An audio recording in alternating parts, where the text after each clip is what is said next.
time to time on All In, we get days like today and guests like today's guest. She is in the type of business that frankly, me and I'm guessing most of you out there aren't exactly familiar with, though it has a tremendous impact on all of us every day of our life in a variety of ways. We're going to talk everything from supply chains to manufacturing strategy, all sorts of things. Again, you may not know it, but indirectly, it has a big impact on us all. So pay close attention. We're all going to learn a little bit today. The name of the company we're talking with is LMA Consulting Group. Here she is, LMA herself, Lisa Anderson, our guest on the show. Lisa, how are you? So good to see you. Great. Glad to be here. Well, I'm really glad to have you, and we were chatting a little bit off air. Honestly, I don't have a clue what you do, but in reading the notes, I realized I probably should know a little bit something about it. So let's get rolling. Before LMA Consulting Group started, what's your background? What led you up to where you are today with your own thing? Well, I started my career out of college. I gained a degree in operations management and started at Coca-Cola Enterprises and planned what they produced in their facilities and distributed to their sales network so that it arrived in grocery stores. And from there, I went to a couple other companies and ended up as a vice president of operations and supply chain for an adult incontinence manufacturer. Now I've been consulting for 15 years. For 15 years, and it sounds like you have a broad spectrum because, let's be honest, what you do is in no way locked into just one particular industry. I'm guessing you consult with people in a variety of industries. Is that fair enough? Absolutely. So I work in aerospace and defense, food and beverage, building products, healthcare products are a few of the top types of clients lately. You know, it sounds to me, and just reviewing the notes, and by goodness sake, please correct me if I'm wrong. Chances are I will be. But in a nutshell, you work with people that make stuff to make sure that they can get it where it needs to be in an efficient, timely fashion. Is that just a nice brief synopsis? Actually, that's perfect. Well, it just fascinates me, and now I totally understand why we should all care about that. So talk to me about how you do what you do, and more importantly, lead into why we as consumers need to pay attention to supply chains. Well, absolutely. Well, we can just take our recent experience in our COVID environment and grocery stores. And, you know, there was panic buying and the grocery stores had very little of most of the products we wanted. And that was due to supply chain challenges where, you know, the ingredients that go into some of the food and then some of it went to manufacturing facilities or food processing facilities to, you know, let's say turn it into a frozen dinner, and then had to be distributed out to, you know, through distributors sometimes, and then out eventually to stores. So there's quite a bit involved and a lot of things that can go wrong, as it did. Yeah, I guess the biggest thing that can go wrong is when you're working with perishable items in the food chain. And if you don't get the raw products from point A to point B in time to get turned into something else, there's a lot of money on the line, isn't there? Oh, absolutely. It's and that actually brings up technology as well, because there's a lot of traceability that goes with food. So if, you know, we hear about recalls and those types of events, is very supply chain oriented. So we have to be able to trace back where everything was produced in that particular group of items, which is called a lot, and where it all is throughout the supply chain so that we can make sure that no one eats something that's going to harm them. So Lisa, with LMA, do you spend a lot of time on the phone or online and whatnot working with transportation companies, distribution companies that actually truck the stuff from one point to another, or is that a whole other issue that someone else handles?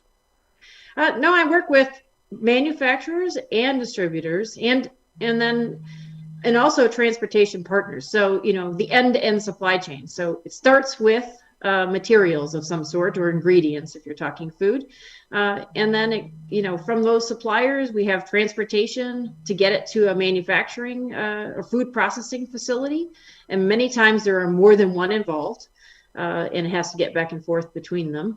And then it goes out to the customers, and that's of course not simple either. Many times it goes through layers of distribution, and in these days, e-commerce is really rising as well.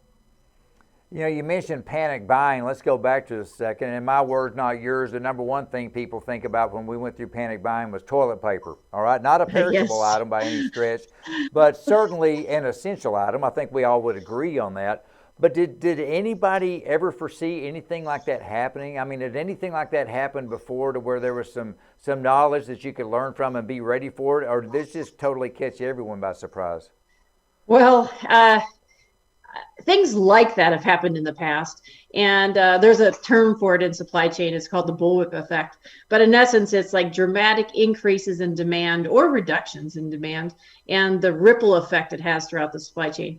The problem with toilet paper is that, it's unprecedented, the amount of toilet paper that folks wanted to hoard.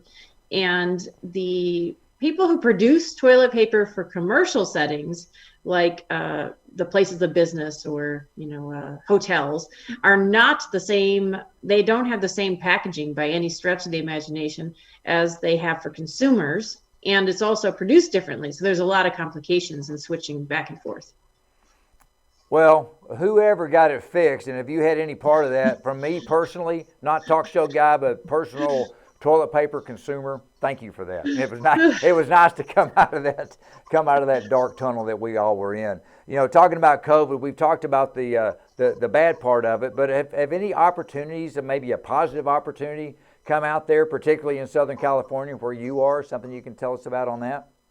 Oh, actually, absolutely. The companies that are innovative, we're better prepared for being agile and accommodating for changing conditions and actually changing customer requirements. Because if you think about it, as consumers, we've changed what it is that we're, what types of products and services we look for.